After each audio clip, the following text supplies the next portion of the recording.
Never take my sunshine away, sunshine away. Never take my sunshine away, sunshine away. Never take my sunshine away, sunshine away. Never take my. Yo, what's up, everybody, and welcome back to NXT with NaJee Season 4. You know what it is. Part of the Wrestling Heroes and Insiders podcast, a.k.a. The Whip Show, and also a part of BodySlam.net. That's right, ladies and gentlemen. Welcome back. I know we just had an episode a couple days ago, but of course, we got to keep the Thursday tradition going. A lot of different things have happened. Not too many crazy things this episode, but it was still a very good one. First thing is, tonight we're going to be the night that we're going to be recapping. We should know the the number one contender for the Speed Championship, and we'll also find out who's going to be the number one contender for the Tag Team Champions. The only other note that I do have on a promo that happened tonight is that it is official, ladies and gentlemen. At Vengeance Day, you got Ricky Saints versus Joe Hendry. That's pretty crazy. We're going to talk about that a little bit more. But you guys already know what it is and how it is when I'm here. I am never, ever alone. This time, I went back into the Superfan bag and found me a guy who has been locked in with NXT. He goes to NXT all the time in person.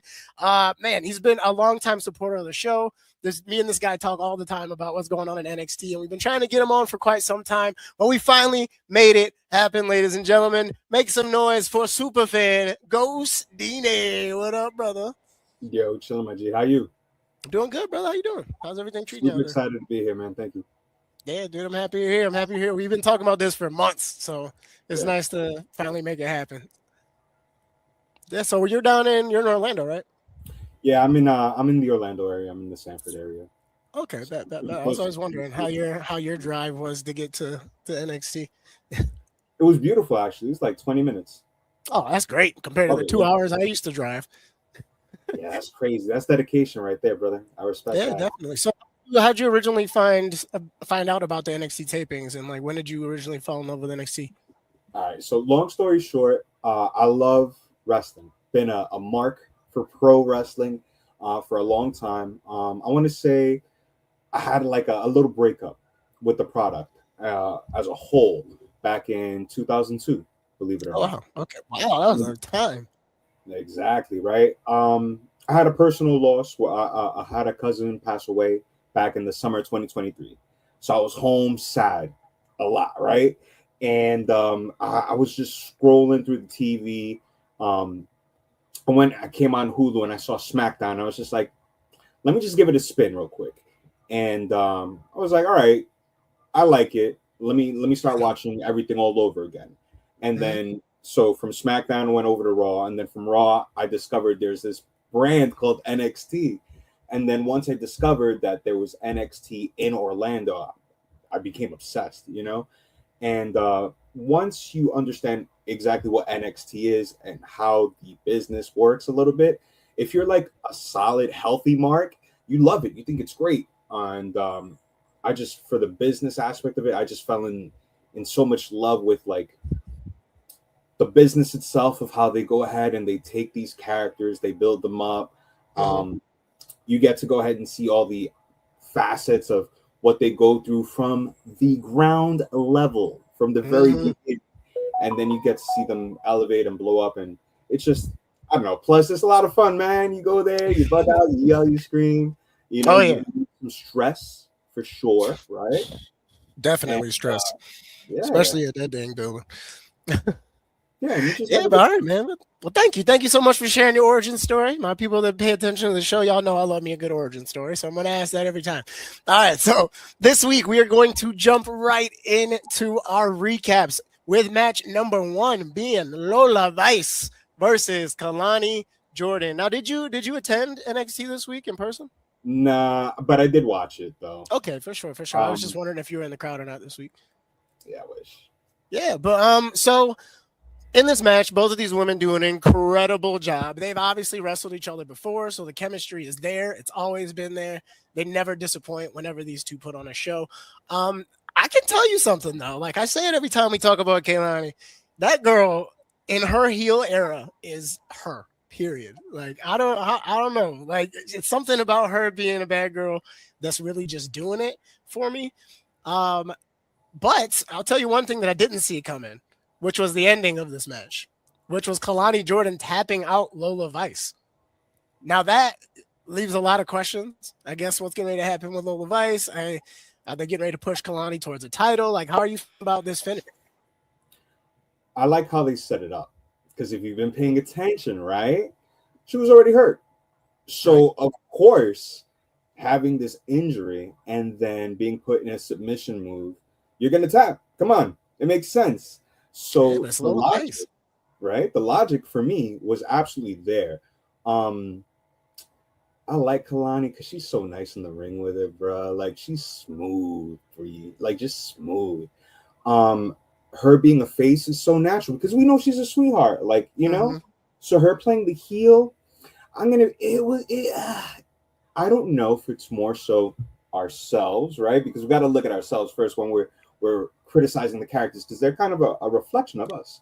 So I'm like, I don't know, like her being the heel in the beginning, I was kind of like a little hard to eat a little bit, but Mm-hmm. I could see a nice mean girl. I know nice mean girls, and if she can just pull off the nice mean girl and continue to elevate it, she's money B. Both of them, Yeah. they good money B. I love Yeah. them a lot. I think with this win, it almost like lets everybody know that they're ready for Kalani to do something. Like I think whoever comes out of Seoul and JC, I think Kalani is going to be right there in that picture. Oh, absolutely. Truthfully, if they don't pull the trigger on like a Zarya Soul thing for the title or whatever, then Kalani's got to be in it. That's how I Yeah. feel. Like she's had a hell of a year, and usually after you turn heel, you get a good push. Look at Mello, look at Trick, look at Ricky. Like, And looking at it like a puzzle, though, right? mm-hmm. What I want to think is okay. So we go ahead, we give her a crazy push. She gets the title over as a heel. Whenever a heel gets the title, I immediately think, all right, who will they put over? And I don't know who she would put over. I mean, Lola. All right. I Jada. mean, not for nothing. She's a champ. Look, there's a lot of stars on the roster. I feel that are champs without a belt. You know what I mean? Mm-hmm. Lola, to me, God bless her, she a champ without a belt. You know what I Yeah, but mean? when's she gonna get one though? Is the question. Like she's got to be very close to being out of NXT. Got to be. Like, Again, in thinking about how everything works, I imagine at some point she will earn an opportunity at a title shot. So that the way they put the title on her, does she have to have one?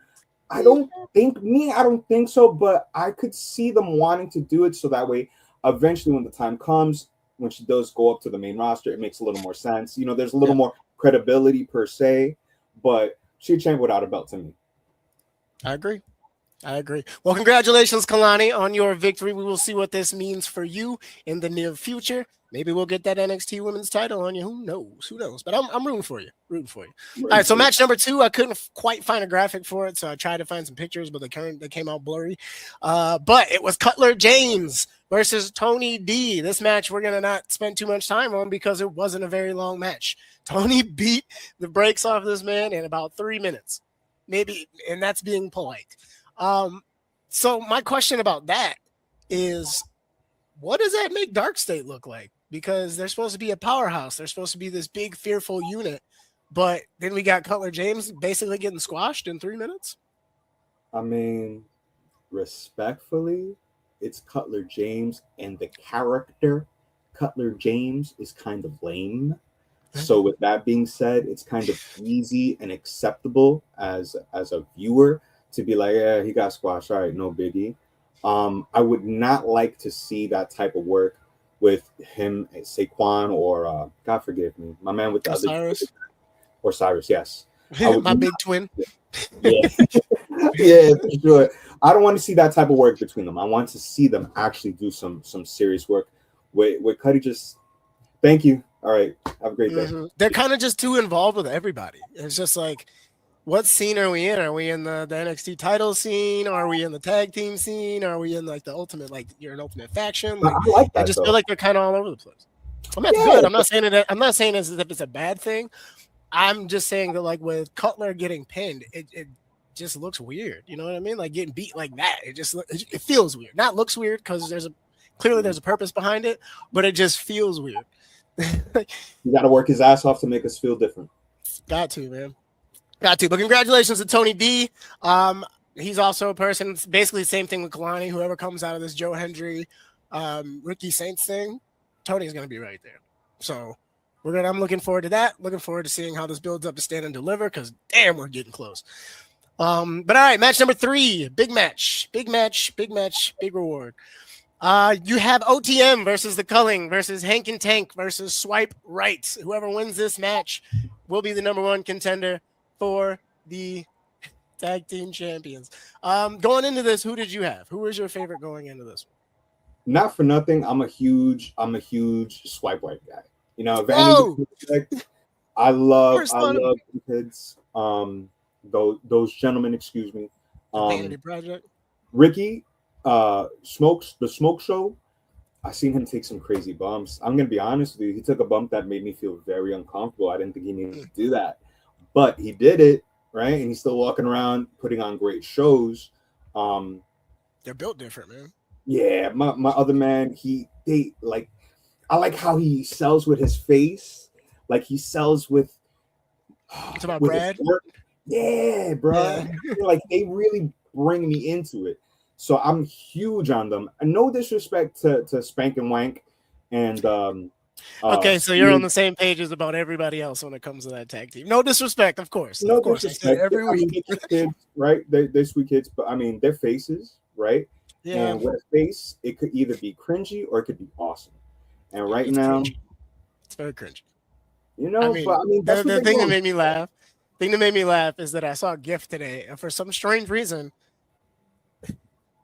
Tank was just like air humping the steps. I don't know why he felt the need to do that during his come on, man. Kids love them. I know they do, and like classic wrestling fans love them too, and like that's why it's hard.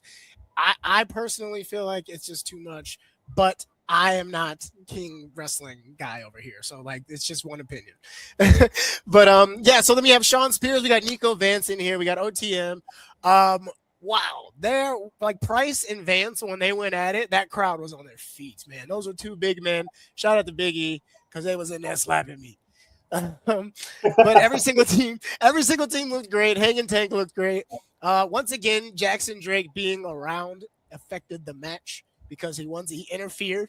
He ended up being the reason why, believe it or not, Swipe Right is your new number 1 contenders for the tag team championships, aka Swipe Left if you're not interested. Yeah, so I guess we'll see if they push these boys to the moon. I have a feeling that maybe the numbers game won't do the same thing against Dark State because there's 3 against 4, but who knows? I've seen crazier things happen. I feel like you have too. Do you think they got a shot? Them boys are going to the moon. I hope, me personally, as a fan, I hope I am in the PC or wherever the place is when they get those titles because it's going to be insane. That first promo when they get the titles is going to be insane. When they go to an NXT live event and perform, it is going to be insane. I love those kids. They're fantastic. And I hope and I believe that they are absolutely going straight to the moon. They are too incredible. They're just too good at their job. Shout out to Swipe Right. You guys got some believers right here. Good job, boys. All right. I think they're fantastic heels, too. They're just really good at it. Like, it's natural. Absolutely. Way too natural. All right, next match. We are on the match number 4 for the Speed number 1 contenders. Number 1 contender. You have Elio. Brand new guy. Love this guy. Elio LaFleur against Eli Knight. Also a brand new guy to NXT. It's amazing to see this young talent getting opportunities to go for championships, like with less than a month of being there. Because there are some people like a Jordan Grace who didn't get a title the whole time she was there. But everything happens for a reason. Now these 2 did exactly what we thought they were going to do: tear the house down. I didn't see this ending any other way than how it did. And for those of you who are getting a recap from me, they ran out of time. They had a 3-minute time limit, and they just simply ran out of time. So now you have the crowd chanting overtime, because there's been some scenarios where they'll add an extra 2 minutes or add an extra 5 or something like that, or just make it a match and let them go. Here, Rob Stone, our interim GM, came out and announced that since it was a draw for the first time ever, it's going to be a 7-minute Speed triple threat match for the championship. So now you've got these two young guys going against Jasper, who's still pretty young too, but I think this is a perfect opportunity for everybody to showcase what they got. Jasper will look dominant. Elio will look Elio as he possibly can, and Eli will just be the freaking nature that he is. So I'm super excited for this triple threat. My money, I'm no offense to the young guys, I think Jasper is going to retain. How do you feel? Yeah, I gotta agree. I think Jasper's gonna retain, and he deserves to, quite frankly. His promo's been on point. His ring stuff has been on point. Like, you can't knock him. He's learning. He's improving consistently. I would not want to take the title off of him yet and put it on either one of these gentlemen. Now, that being said, I think either one of those gentlemen could absolutely put on the title and then absolutely showcase it tremendously. This is a March dream right here. This is a winner chicken dinner match. Yeah, everybody. You know, yeah. So whoever walks away with it, we happy. So, or we'll see what happens. Everybody, not everybody's happy. It'll be a successful outcome regardless of which of these three people win. Truthfully, I think either way, they'll have a backing. People will be behind them, and it'll be great wrestling, great television. Good stuff. Good stuff. All right, so now we have officially, like I said, the triple threat match. Super excited for that. We'll see if Jasper, the breaker of chains, can retain his title. Now we're going to move on to the final match and the main event of the evening. Was my man Shiloh Hill against Ethan Page.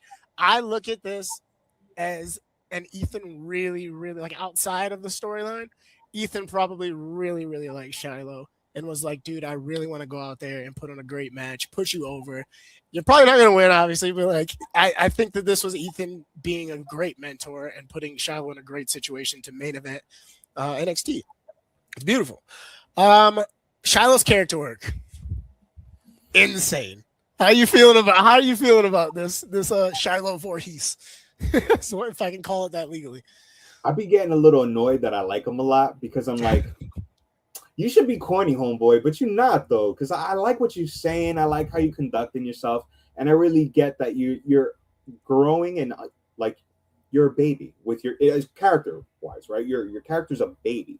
You're not even 1 year old yet, baby-wise, character-wise. So I understand there's going to be so much, but he's doing so much so early. He's great, man. I like that kid a lot. I just my thing is, like, are you washing your hands?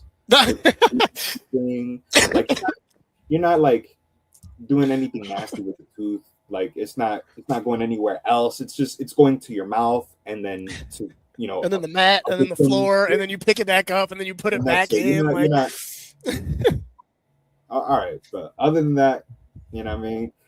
I see he has a lot of potential. I really do like him. And his in-ring is fire too. He's so good, dude. That flip thing that he does is how, bro? You're huge. You're a big dude, bro. There's no way you should be able to just like invert yourself into. It's strange. It's great stuff though. But all that aside, Shiloh's looking good in the match. Ethan's literally making him look like $1,000. And Swipe Right decides to come out and watch the match. Now, at some point in time, obviously, Shiloh has enough of it. Shiloh takes all three of them out by themselves, which is pretty dope. But only to get hit by Ethan's finisher on concrete outside of the ring. Then Ethan puts him right back in the ring, just for good measure, hits his finisher again, and that's 1, 2, 3. And Ethan retains. So now Ethan has officially broken the record for most title defenses for the North American Championship. And what happens at the end of this match is that Miles Bourne comes out and finally just lets Ethan have it. Beats down everybody, puts a chair over his ankle. Ethan's basically begging for his life, like, please don't hurt me. And he's like, give me the match. So he gives him the match for next week. And after that, Miles starts to walk away, and Ethan gets to talking trash again, being like, oh, I knew you didn't have it in you to finish the job. Miles, zero hesitation, turns around, stomps the absolute hell out of that chair on Ethan's ankle. So we will see what happens next week, because it is officially happening. Miles Bourne versus Ethan Page for the North American Championship. If Ethan retains, Ethan will break Oba's record the next day. If Ethan loses, he would have literally tied the same record as Obafemi for that same title. And I honestly, I hope Miles beats him, because I think that would be awesome to watch Ethan just be so mad about it. How are you feeling about that? How are you feeling about the Miles Bourne, Ethan Page situation? All right, respectfully, Miles is a sweetheart, great kid. I don't want him going over. I want Ethan to retain.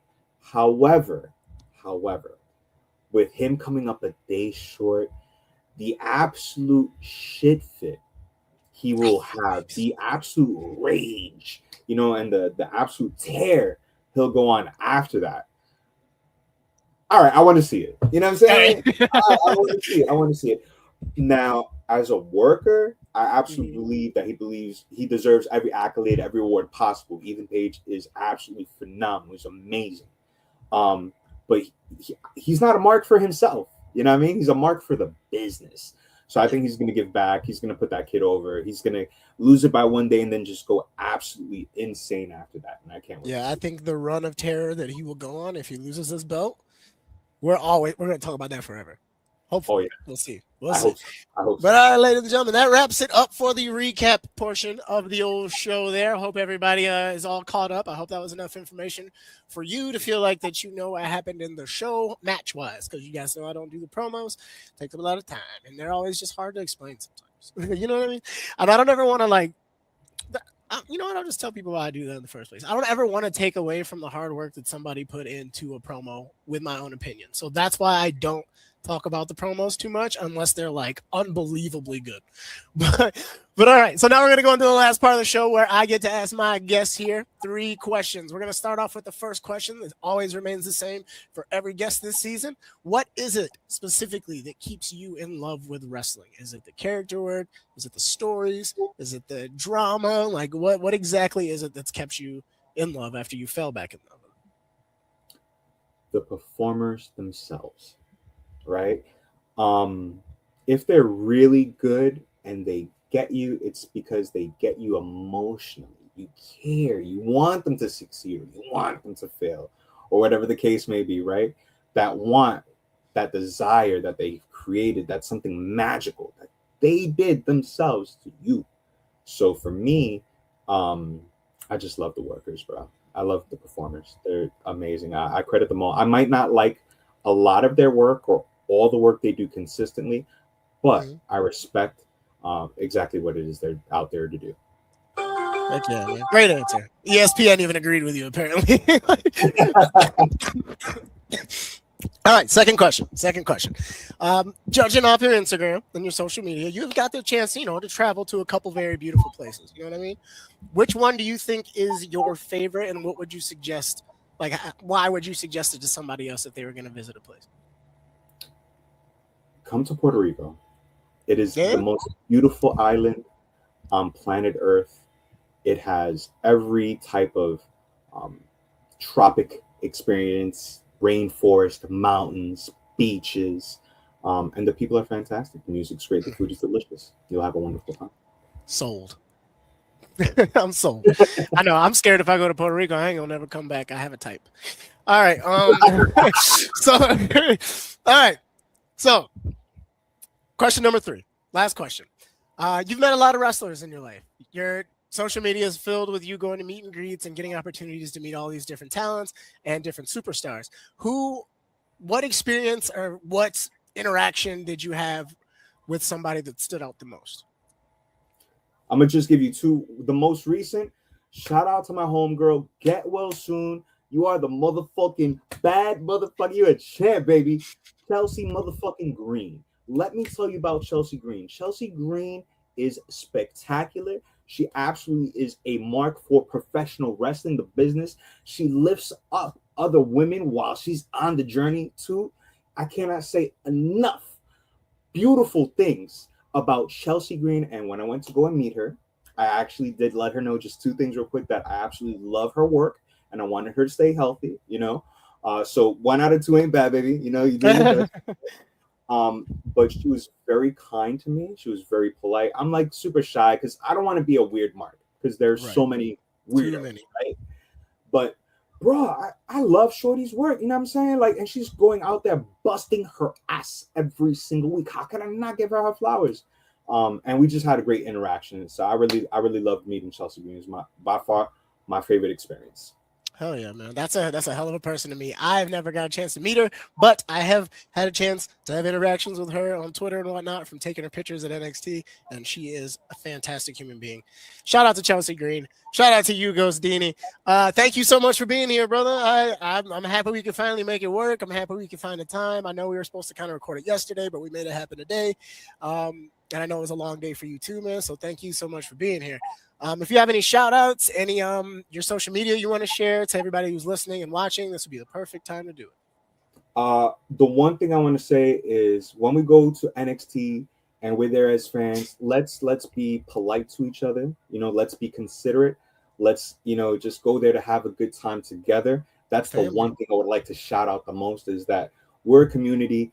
Sometimes there might be people when we're there, we want to talk wrestling with each other, so let's be friendly, you know what I'm saying? Of course, be mindful for sure, right? Mm-hmm. Protect your peace at all costs, you know what I'm saying? Always keep yourself safe. But I would love as a community for us to just, open up a little bit more, be willing to have more conversations, more dialogues with all types of fans, and just be more kind, bro. You know what I mean? Being kind is cool, B. Yeah, and that's what I like try to use this platform for. That's why I go after fans. That's why I have fans on the show instead of like media people all the time, because like it's amazing to hear everybody's different opinion and to be able to hear it, accept it, and not feel like yours is the only one that matters. So it's amazing. It's amazing to like hear somebody else say that that's what they are like. That's what they are trying to like, push and strive for when it comes to the community at NXT. So thank you for that, brother. I appreciate that. That's awesome. Got it, brother. Always. All right, man. Well, yo, thank you so much for being here, man. I hope you have a great rest of your evening. Thank you so much for joining. Everybody say, see you, Ghostdini. See you. Peace. Yo, thank you so much, Ghostdini, for being on the show. It has been so real. I appreciate you guys listening and watching, or however you're tuning in. Of course, my name is NaJee. This is a part of the Wrestling Heroes and Insiders podcast, a.k.a. The Whip Show, and also a part of BodySlam.net. Thank you guys for being here. Can't say it enough. Make sure you guys like, subscribe, follow Body Slam, follow The Whip Show, follow me, follow Ghostdini. Until then, I'll see you guys next week. Sunshine, no way, sunshine, no